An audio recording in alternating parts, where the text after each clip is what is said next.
Alhamdulillah wa salatu wa salam ala rasulillah, assalamu alaikum wa rahmatullahi wa barakatuh. Le livre que nous allons lire s'intitule Petit guide illustré pour comprendre l'islam. Dans le chapitre 1, nous allons aborder la thématique de quelques preuves que l'islam est une religion véridique. Avec les sous-titres suivants, Bismillah.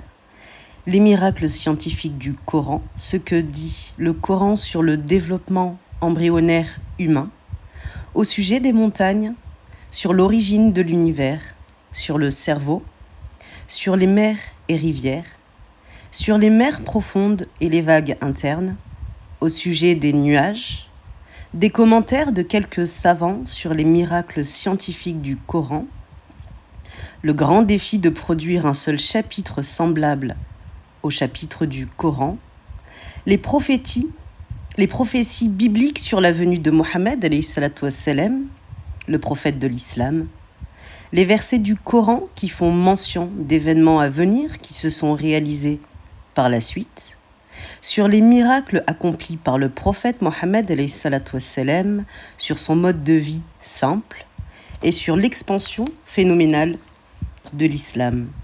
Le chapitre 2 et 3 seront étudiés par la suite. Préface.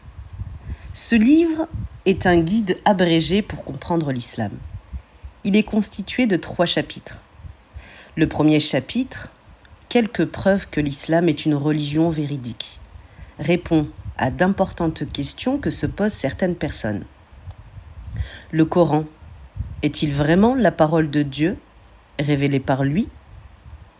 Ensuite, Mohammed est-il vraiment un prophète envoyé par Allah Azawajal ?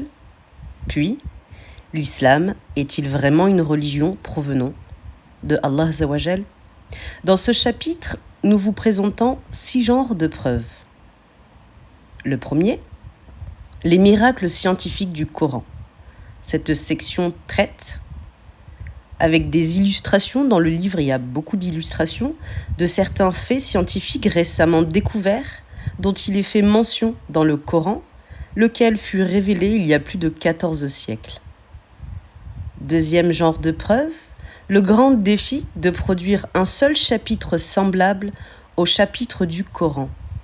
Dans le Coran, Allah Azawajal a lancé un défi à tous les êtres humains, celui de produire ne serait-ce qu'un seul chapitre semblable au chapitre du Coran.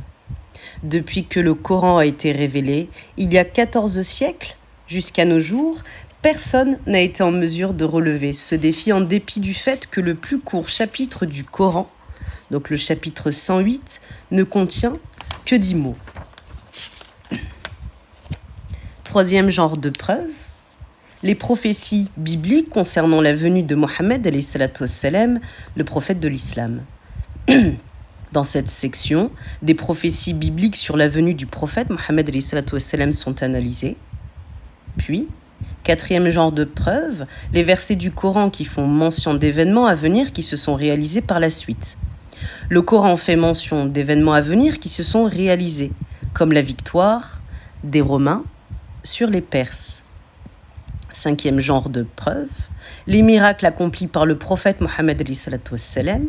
Plusieurs miracles furent accomplis par le prophète Mohammed et de nombreuses personnes en furent témoins.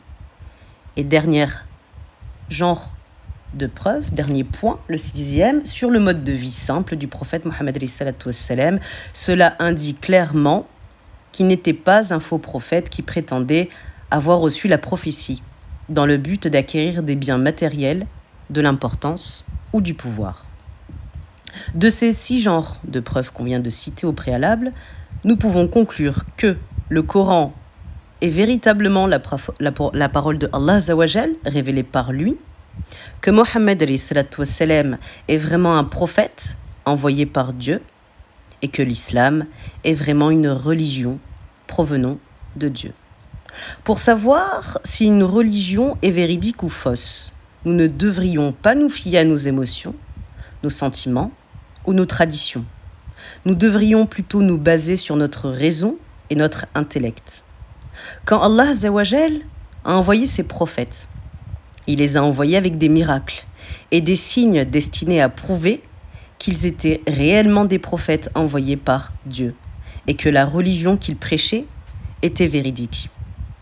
Le deuxième chapitre que nous aborderons plus tard, qui s'intitule « Quelques bienfaits de l'islam », mentionne quelques-uns des bienfaits que l'islam apporte aux individus, tels que la voie vers le paradis éternel, une sauvegarde contre le feu de l'enfer, le véritable bonheur et la paix intérieure, ainsi que le pardon de tous les péchés commis dans le passé.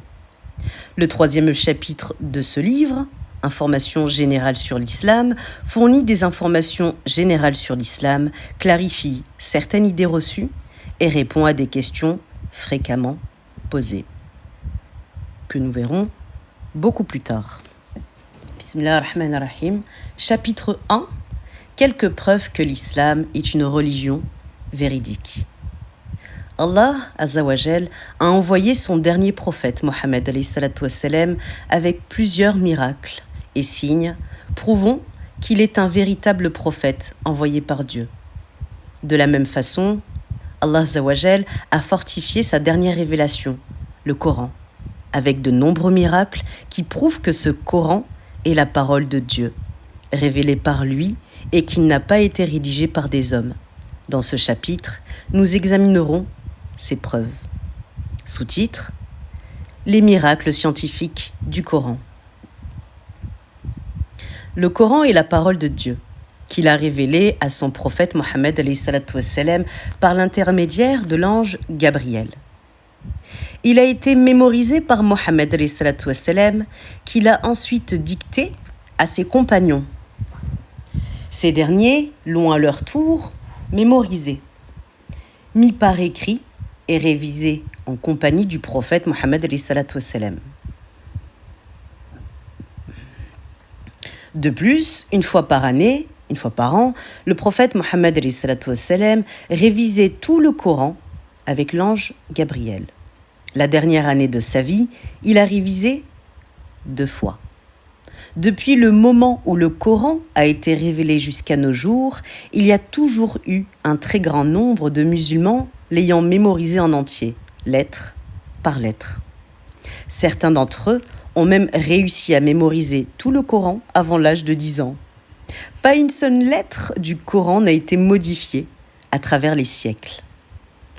Le Coran, qui a été révélé il y a plus de 14 siècles, fait mention de faits qui n'ont été que récemment découverts ou prouvés par les scientifiques. Cela démontre, sans l'ombre d'un doute, que le Coran est bien la parole de Dieu, révélée par lui au prophète Mohammed alayhi salatu wassalam, et qui n'a pas été écrit par Mohammed alayhi salatu wassalam ni par aucun autre être humain. Cela prouve également que Mohammed alayhi salatu wassalam était un véritable prophète envoyé par Dieu. Il serait déraisonnable de croire qu'une personne aurait pu avoir connaissance, il y a 14 siècles, de faits qui n'ont été découverts ou prouvés que récemment à l'aide d'équipements de pointe et de méthodes scientifiques hautement perfectionnées. En voici quelques exemples. Ce que dit le Coran sur le développement embryonnaire humain. Dans le Coran, Allah Azza wa Jal parle des différents stades du développement embryonnaire humain. Je cite Sourate 23, versets 12 à 14. Allah Azza wa Jal dit : Nous avons certes créé l'homme d'un extrait d'argile, puis nous en fîmes une goutte de sperme dans un reposoir solide.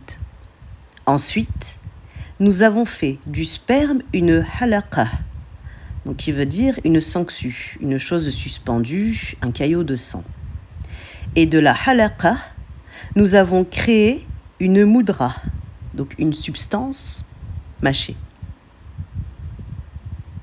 Littéralement, le mot arabe halaqa a 3 sens. Donc, le premier sens peut être désigné comme une sangsue, son deuxième sens comme une chose suspendue, et le troisième sens comme un caillot de sang. Si nous comparons une sangsue à un embryon à l'étape de la halaqa, nous découvrons des similarités entre les deux, comme nous pouvons le voir sur l'illustration 1, donc du livre que vous ne pourrez pas voir puisque c'est un audio. De plus, l'embryon qui est à cette étape de son développement se nourrit du sang de la mère, comme la sangsue se nourrit du sang de ceux sur qui elle se fixe. Le deuxième sens du mot halaqa est une chose suspendue. C'est ce que nous pouvons voir sur les illustrations 2 et 3 du livre. L'embryon en suspension dans l'utérus de la mère au stade de la halaqa. Donc là, il y a quelques illustrations qu'on ne peut pas voir vu qu'il s'agit encore une fois d'un audio. C'est des illustrations des embryons humains au microscope. Le troisième sens du mot halaqa est le caillot du sang. L'apparence externe de l'embryon et de ses sacs au stade de la halaqa est très similaire à celle d'un caillot de sang. Cela est dû à la présence de quantités de sang relativement élevées dans l'embryon au cours de ce stade.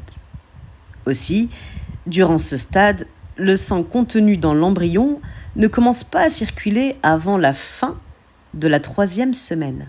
Donc, l'embryon, à ce stade, est comme un caillot de sang.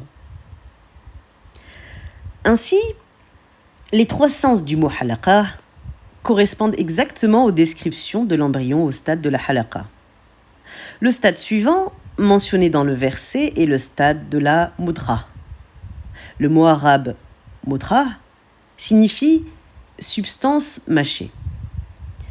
Si quelqu'un mâchait un morceau de gomme à mâcher, donc si quelqu'un mâchait un chewing-gum et le comparait à un embryon au stade de la mudra, il verrait que l'embryon, à ce stade, prend l'apparence d'une substance mâchée. Cette ressemblance est due au somite sur le dos de l'embryon, qui ressemble, en quelque sorte, à des traces de dents dans une substance mâchée. Alors, comment Mohammed aurait-il pu savoir tout cela il y a 1400 ans, alors que les scientifiques ne l'ont découvert que récemment en utilisant des équipements de pointe et de puissants microscopes qui n'existaient même pas à cette époque-là. Les professeurs Ham et Leeuwenhoek furent les premiers scientifiques à observer des cellules de sperme humain à l'aide d'un microscope perfectionné en l'an 1677, c'est-à-dire plus de 1000 ans après la venue de Mohammed alayhi salam. Ils crurent erronément que la cellule de sperme contenait un être humain miniature préformé qui grandissait à partir du moment où il était déposé dans l'appareil génital femelle. Le professeur est l'un des scientifiques les plus en vue dans les domaines de l'anatomie et de l'embryologie. Et il est l'auteur de l'ouvrage intitulé The Developing Human, qui a été traduit en 8 langues. Ce livre est un ouvrage de référence scientifique et il a été choisi par un comité spécial aux États-Unis comme le meilleur livre rédigé par un seul auteur. Le docteur Kate Moore est professeur émérite d'anatomie et de biologie cellulaire à l'Université de Toronto, au Canada. Il y a été auparavant vice-doyen du département des sciences fondamentales à la faculté de médecine et pendant 8 ans, le président du département d'anatomie. Et en 1984, donc pour finir rapidement sa biographie, il a reçu un des prix les plus distingués attribués dans le domaine de l'anatomie au Canada. En 1981, au cours de la 7e conférence médicale en Arabie Saoudite, ce professeur affirma « Ce fut pour moi un grand plaisir », donc je cite ce qu'il a dit, « Ce fut pour moi un grand plaisir que d'aider à clarifier les passages du Coran qui parlent du développement humain. Il ne fait aucun doute à mon esprit que ces passages ont été révélés à Mohammed alayhi salatu wassalam, par Dieu, parce que la presque totalité de ces connaissances n'ont été découvertes que plusieurs siècles plus tard. Pour moi, cela constitue une preuve que Mohammed était un messager de Dieu. Alors, on posa donc au professeur Moore la question suivante. Cela signifie-t-il que vous croyez que le Coran est la parole de Dieu ? Et le professeur répondit, je n'ai aucun problème à l'accepter.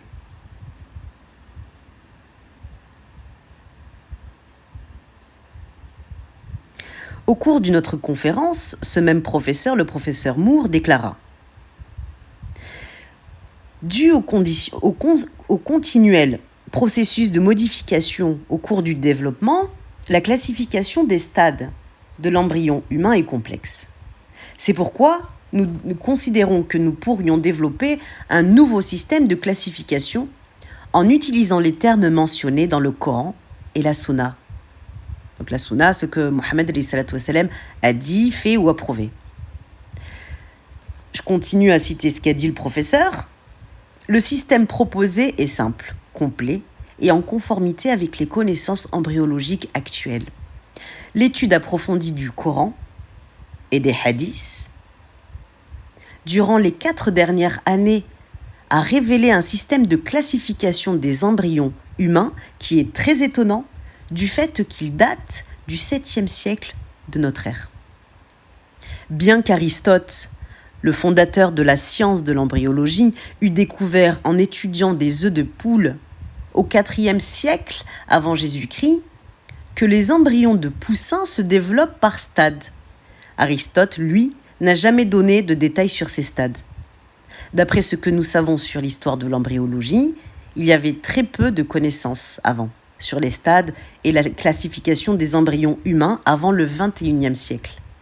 Pour cette raison, les descriptions de l'embryon humain que l'on retrouve dans le Coran n'ont pu être basées sur les connaissances scientifiques du 7e siècle.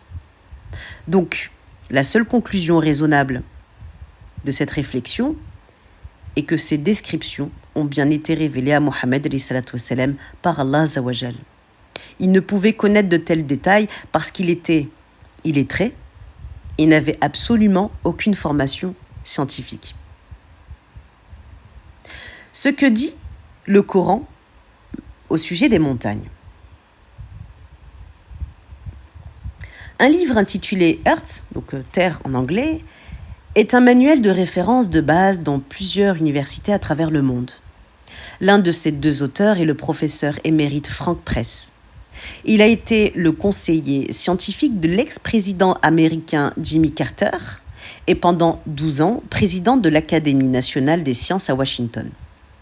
Dans son livre, le professeur dit que les montagnes ont des racines sous-jacentes. Ces racines sont profondément enfoncées dans le sol.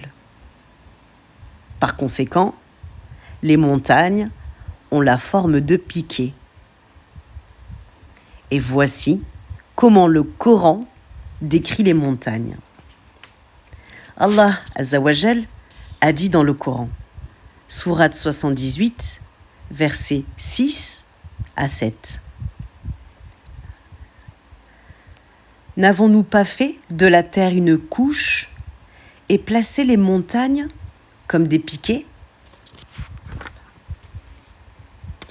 La géologie moderne a prouvé que les montagnes ont de profondes racines sous la surface de la Terre et que ces racines peuvent atteindre en profondeur plusieurs fois la hauteur de la montagne à la surface.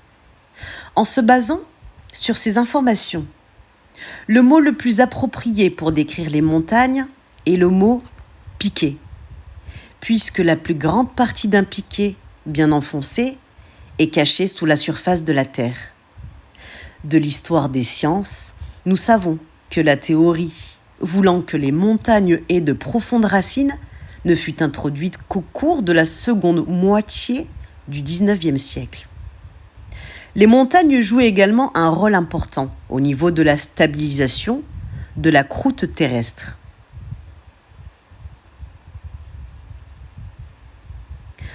Allah subhanahu wa ta'ala a dit dans le Coran, sourate 16, verset 15.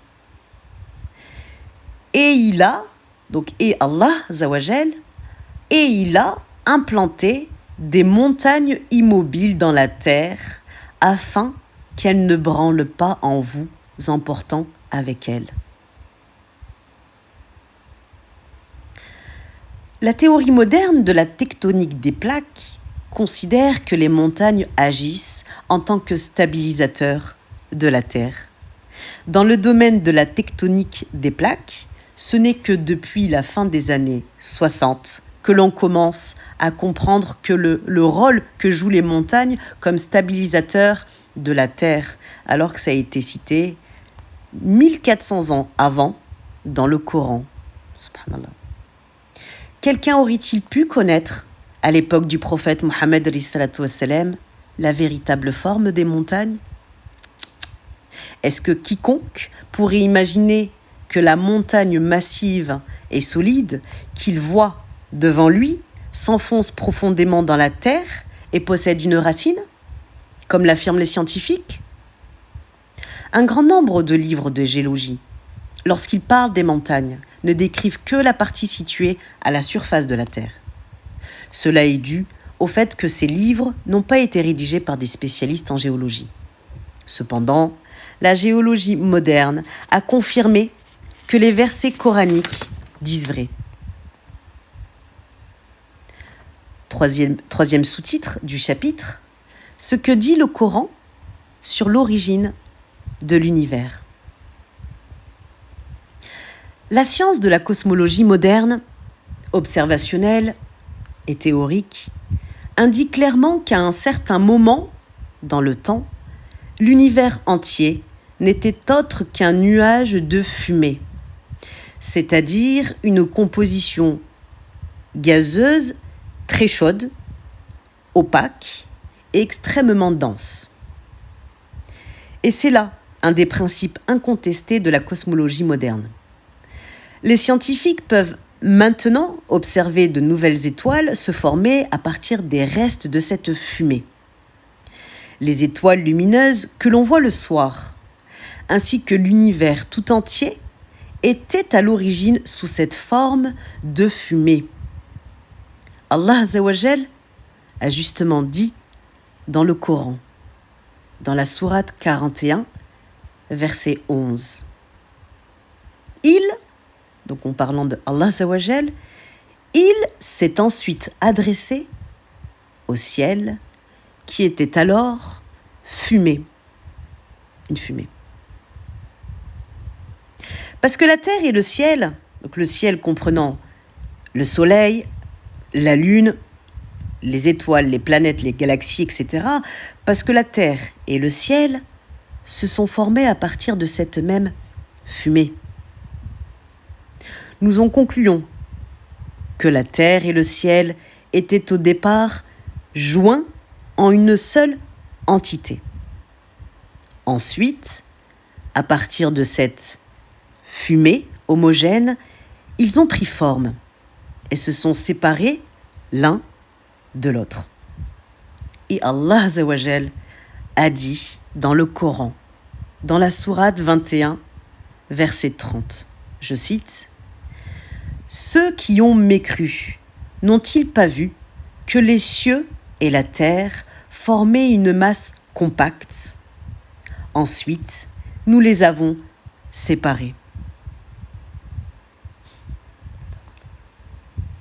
Le docteur Alfred Kroner est un géologue mondialement renommé.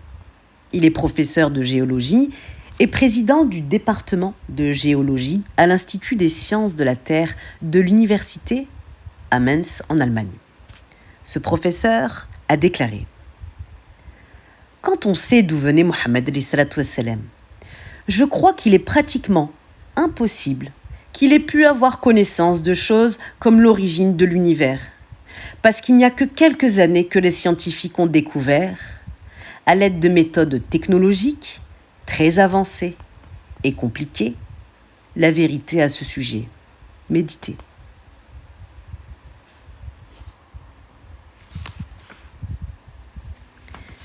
Ce professeur même a dit aussi, il y a 14 siècles, quelqu'un qui ne connaissait rien, donc en parlant du prophète Mohammed alayhi salatu wassalam, il y a 14 siècles, quelqu'un qui ne connaissait rien à la physique nucléaire ne pouvait, à mon avis, être en position de découvrir, rien qu'avec sa raison, que par exemple, la terre et le ciel ont la même origine. Subhanallah. Réfléchissez.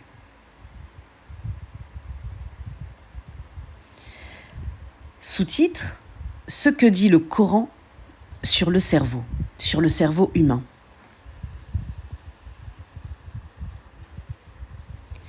Dans le Coran, Allah Azza wa Jal a dit au sujet d'un des mécréants malveillants qui interdisait au prophète Mohammed de prier à la Kaaba. Sourate 96, versets 15 à 16. Je cite, « Mais non, s'il ne cesse pas, nous le saisirons, certes, par le Nessiya. » Le Nessiya qui veut dire le toupet. Le toupet qui signifie le devant de la tête. Le devant de la tête, l'air préfrontal, pour avoir un petit peu plus de détails au niveau de la traduction en français.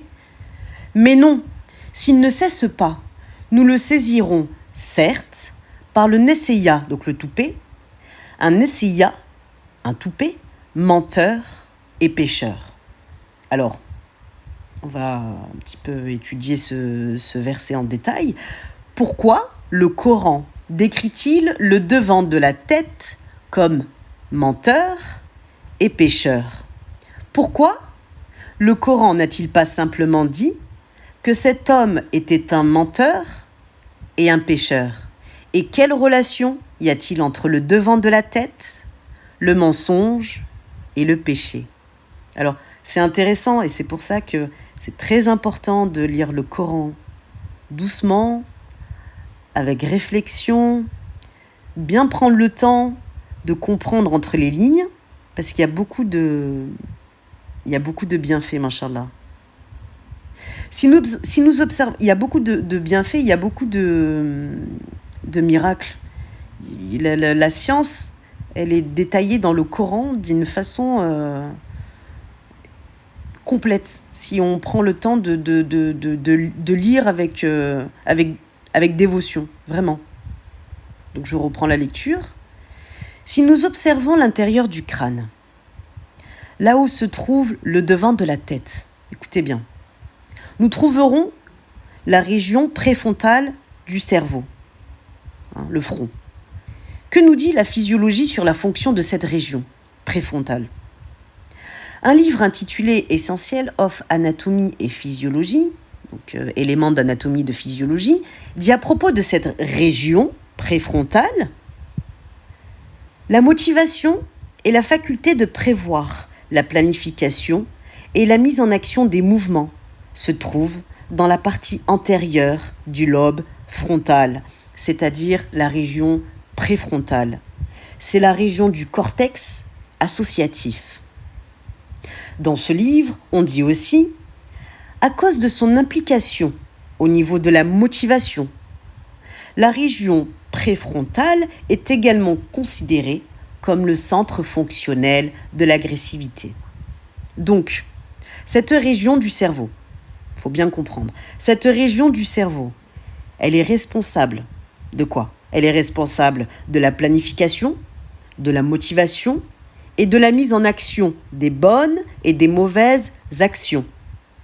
C'est pourquoi elle est également responsable du fait de dire des mensonges ou de dire la vérité.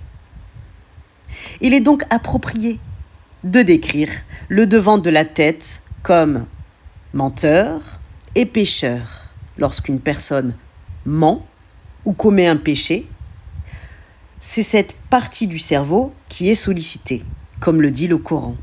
Je recite le verset de la sourate 96, le verset 16. Un nessiya, le toupet, donc le devant de la tête, un nessiya, menteur et pécheur. Subhanallah.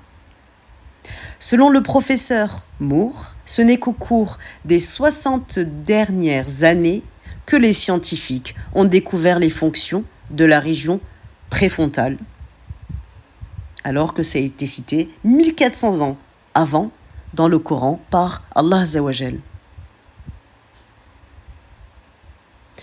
Sous-titre, ce que dit maintenant le Coran sur les mers et sur les rivières. La science moderne a découvert qu'aux endroits où deux mers différentes se rencontrent, il y a une barrière entre elles. Cette barrière, donc entre les deux mers, sépare les deux mers de façon à ce que chacune conserve la température, la salinité et la densité qui lui sont propres. Par exemple, l'eau de la mer Méditerranée est chaude, elle est saline et elle est moins dense que celle de l'océan Atlantique. Distinction entre l'eau de la mer Méditerranéenne et la mer de l'océan Atlantique. Lorsque l'eau de la mer Méditerranée pénètre dans l'océan Atlantique, au niveau du détroit de Gibraltar, elle avance de plusieurs centaines de kilomètres dans l'Atlantique à une profondeur d'environ 1000 mètres, tout en conservant sa température, sa salinité et sa densité moins élevée qui la caractérisent. C'est à cette profondeur que l'eau de la Méditerranée se stabilise. Malgré la présence de grosses vagues, de forts courants et de marées dans ces mers, ces deux mers ne se mélangent jamais. Elles se mélangent pas et elles ne dépassent pas cette barrière. Subhanallah. Et le Coran fait mention d'une barrière entre deux mers qui se rencontrent et que ces dernières ne dépassent pas. Allah subhanahu wa ta'ala a dit dans le Coran, dans la sourate 55, versets 19 et 20, je cite, donc Allah Azza wa Jal, il a donné libre cours aux deux mers pour se rencontrer. Il y a entre elles une barrière qu'elles ne dépassent pas. Mais quand le Coran parle de ce qui divise l'eau douce de l'eau salée, il mentionne l'existence d'un barrage infranchissable en plus de la barrière. Allah Azza wa Jal a dit également dans le Coran, dans la sourate 25, le verset 53, je cite, « Et c'est lui qui donne libre cours aux deux mers, l'une douce, rafraîchissante, l'autre salée, amère. Et il assigne entre les deux une barrière et un barrage infranchissable. » Alors, on peut se demander pourquoi. Pourquoi le Coran fait mention d'un barrage infranchissable lorsqu'il parle de ce qui divise l'eau douce de l'eau salée, mais n'en fait pas mention lorsqu'il parle de ce qui divise deux mers.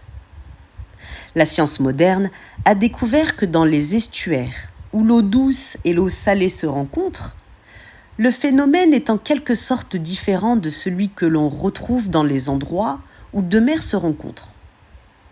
Il a été découvert que ce qui distingue l'eau douce de l'eau salée dans les estuaires est une zone qu'on appelle la zone de pycnolique, avec une discontinuité marquée au niveau de la densité qui sépare les deux couches. Ce barrage, ou on peut appeler aussi une zone de séparation, a une salinité différente de celle de l'eau douce et de celle de l'eau salée. Alors, j'ai une illustration que vous ne verrez pas, que je vais essayer de décrire, où on observe un schéma. C'est une coupe qui montre la salinité, donc la densité en sel, dans un estuaire, où on peut voir les zones de séparation entre l'eau douce et l'eau salée, et on voit surtout la densité de salinité qu'il y a entre chacune des zones de séparation, entre l'eau douce, donc je rappelle, dans l'eau douce, 0% de salinité, Et dans la zone de séparation, allez, on va dire, il y a 2 zones.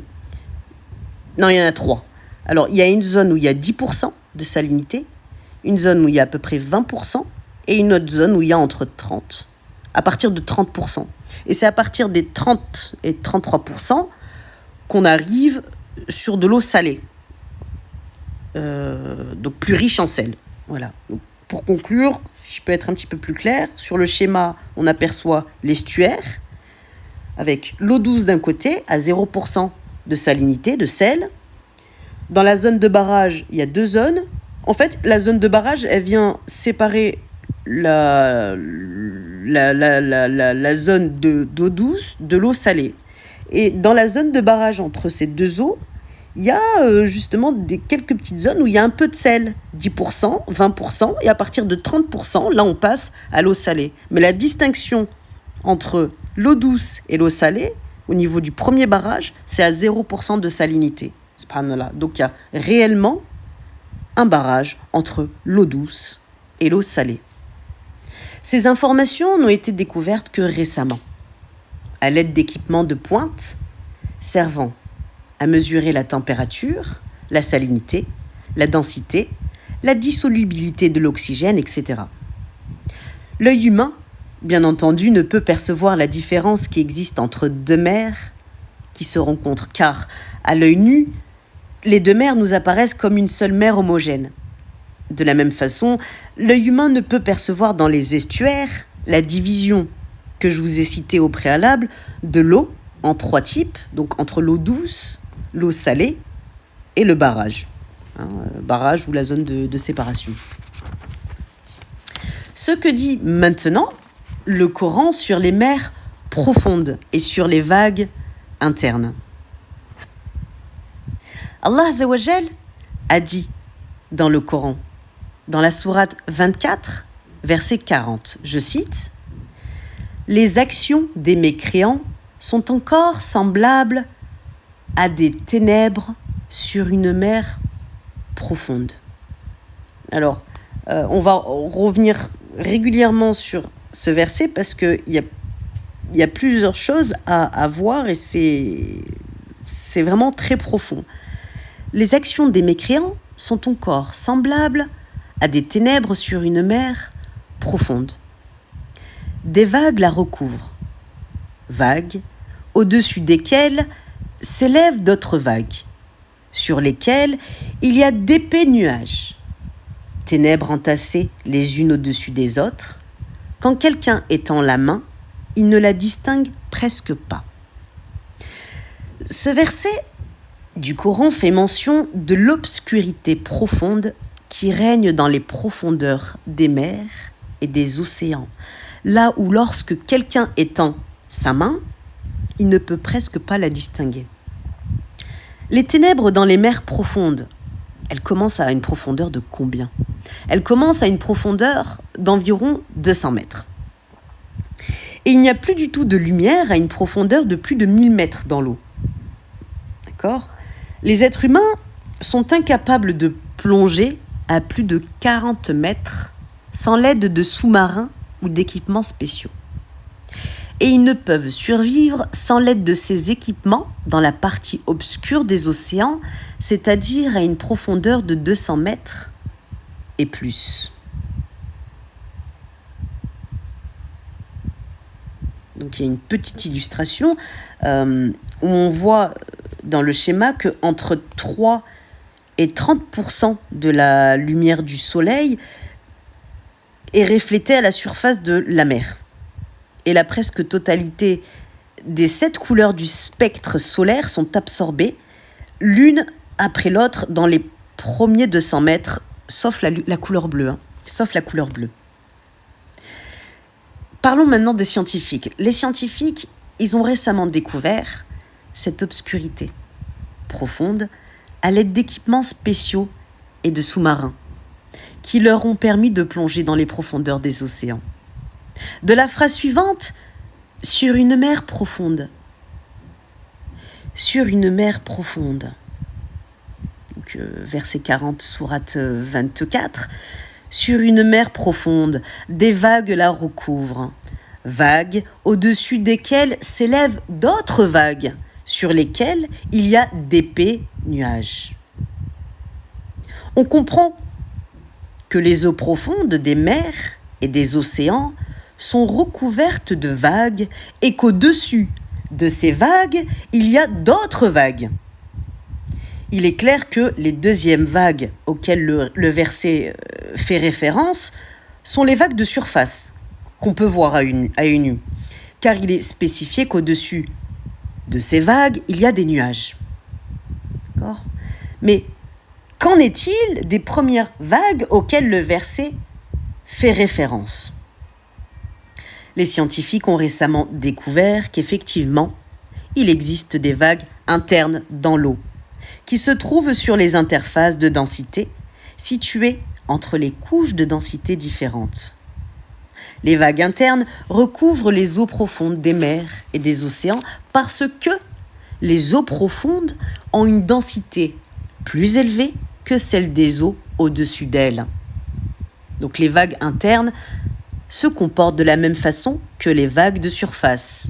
Et tout comme les vagues de surface, elles peuvent aussi déferler. Les vagues internes ne peuvent être perçues par l'œil humain. C'est normal, elles sont internes. C'est en étudiant les variations de température ou de salinité à un endroit déterminé que l'on arrive à les détecter. Ce que dit maintenant le Coran au sujet des nuages.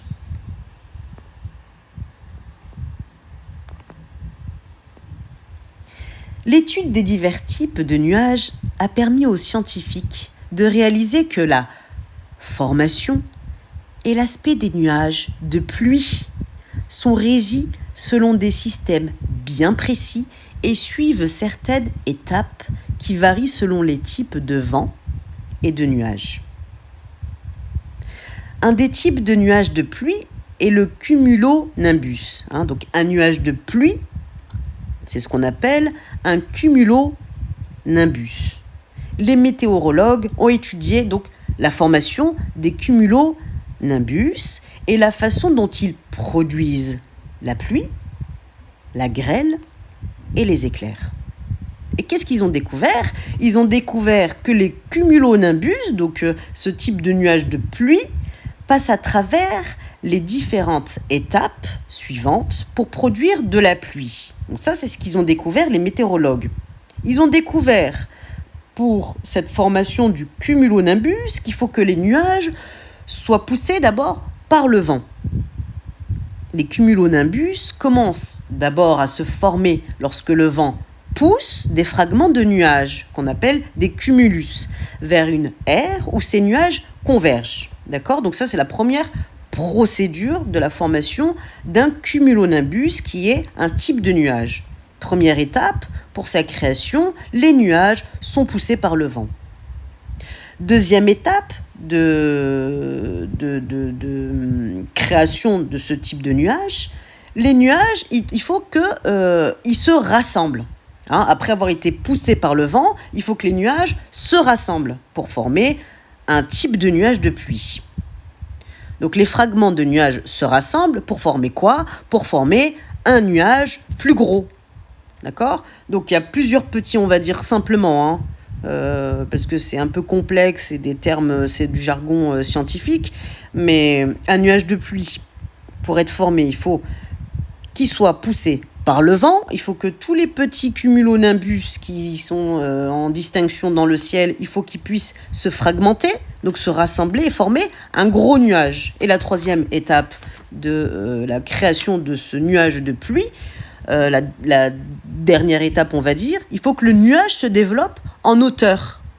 S'il se rassemble en largeur, ça ne va pas créer un nuage de pluie. Il faut qu'il puisse se former en hauteur, se développer en hauteur. Lorsque les petits nuages se rassemblent, les courants d'air ascendant augmentent à l'intérieur du gros nuage nouvellement formé. Les courants d'air ascendants qui sont situés près du centre du nuage sont plus forts que ceux situés près des bords. Ces courants d'air ascendants provoquent ainsi le développement en hauteur du nuage, en hauteur, pas en largeur, en hauteur on a dit. donc formant une structure en forme d'enclume. Ce développement en hauteur fait en sorte que le nuage s'étend jusqu'à des régions plus froides de l'atmosphère, et c'est là que des gouttes d'eau et des grêlons se forment et augmentent de volume.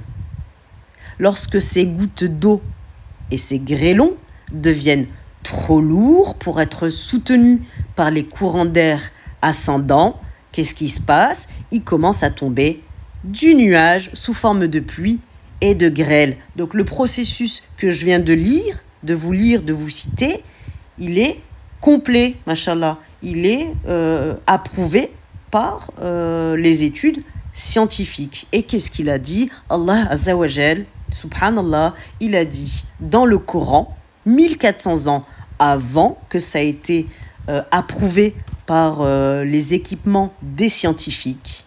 Je cite, dans la sourate 24, verset 43, Allah Azza wa Jal dit « N'as-tu pas vu que Dieu pousse les nuages, ensuite il les réunit et il en fait un amas, et tu vois la pluie sortir de son sein. » Les trois process que je vous ai cités juste avant, en détaillé par les scientifiques, ils sont cités dans ce verset. Les trois process de la procédure de la formation de la pluie, ils sont cités dans ce verset. Le verset 43, sourate 24, que j'ai envie de reciter, Allah Azza wa Jal a dit dans le Coran, « N'as-tu pas vu que Dieu pousse les nuages ?» C'est le premier process qu'on a étudié juste avant. « N'as-tu pas vu que Dieu pousse les nuages ?» Qu'est-ce qu'on a dit tout à l'heure? Pour la création d'un cumulonimbus, donc la formation d'un nuage pour qu'il puisse y faire couler de la pluie, qu'est-ce qu'il faut d'abord qu'il se passe? Il faut que les nuages sont poussés par le vent. On l'a dit tout à l'heure.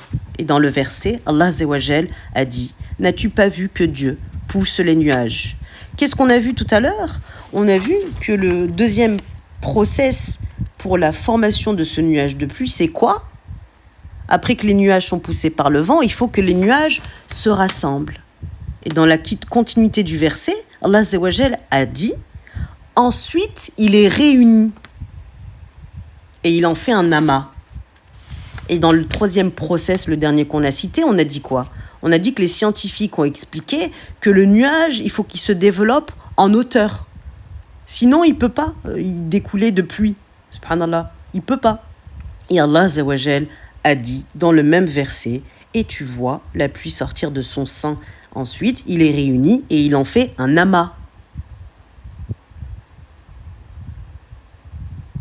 Voilà. C'est aussi clair que ça, subhanallah. Un cumulonimbus, après que le nuage se soit développé en hauteur, formant une structure en forme d'enclume, de la pluie s'en échappe. Et Allah Azza wa Jal l'a dit dans le Coran, qui a été révélé au prophète Mohammed alayhi salatu wassalam. Voilà, ce n'est que récemment que les météorologues ont découvert ces détails sur la formation, la structure et la fonction des nuages. En utilisant quoi? En utilisant des équipements de pointe, tels que des avions, des satellites, des ordinateurs, des ballons d'essai, etc., pour étudier les directions du vent, mesurer l'humidité et ses variations, etc., et pour déterminer les niveaux et la variation de la pression atmosphérique. Et Allah Azza wa Jal l'a dit, « N'as-tu pas vu que Dieu pousse les nuages? Ensuite, il les réunit et il en fait un amas, et tu vois la pluie sortir de son sein. » Sourate 24, verset 43. Donc ce verset, après avoir mentionné les nuages et la pluie, parle de quoi? Il parle de la grêle et des éclairs. Allah Azza wa Jal dit dans la même sourate, « Et il fait descendre du ciel de la grêle provenant de nuages comparables à des montagnes. Il en frappe qui il veut et l'écarte de qui il veut. Peu s'en faut que l'éclat de son éclair ne ravisse la vue. » Les météorologues ont découvert que ces cumulonimbus, desquels tombe la grêle, atteignent une hauteur variant entre 25 000 et 30 000 pieds. Donc en mètres, ça représente entre 7 600 à 9 100 mètres. pour être précise. C'est ce qui est écrit. Une hauteur appelant celle des montagnes. Celle des montagnes. Comme le dit le Coran, comme le dit Allah Azza wa Jal dans le Coran, et il fait descendre du ciel de la grêle provenant de nuages comparables à des montagnes. Ce verset peut nous amener à nous poser la question suivante. Pourquoi est-il dit dans ce verset « son éclair » en parlant de la grêle ? Cela signifie-t-il que la grêle est la cause principale de la formation de l'éclair ?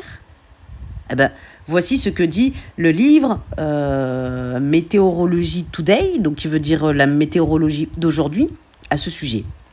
Il dit qu'un nuage devient électrifié lorsque les grains de grêle traversent une partie de nuage où circulent des gouttelettes très froides et des cristaux de glace.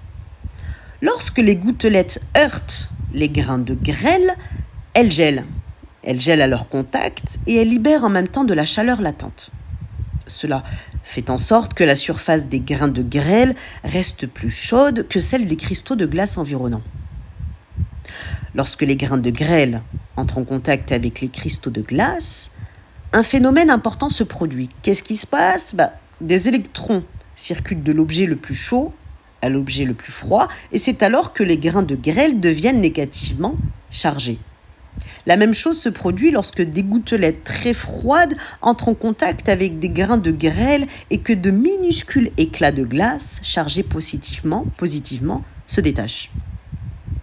Ces particules positivement chargées, qui sont donc plus légères, sont alors transportées dans la partie supérieure du nuage par les courants d'air ascendants. La grêle, qui est restée avec une charge négative, descend dans la partie inférieure du nuage et cette partie devient donc négativement chargée. Ces charges négatives sont alors déchargées sous forme d'éclairs et nous pouvons conclure de cette explication que la grêle est la cause principale de la formation de l'éclair. Ces informations sur la formation des éclairs n'ont été découvertes que récemment. Jusqu'en l'an 1600, les idées d'Aristote sur la météorologie étaient dominantes et il croyait, par exemple, que l'atmosphère contenait deux sortes d'émanations, l'une humide et l'autre sèche.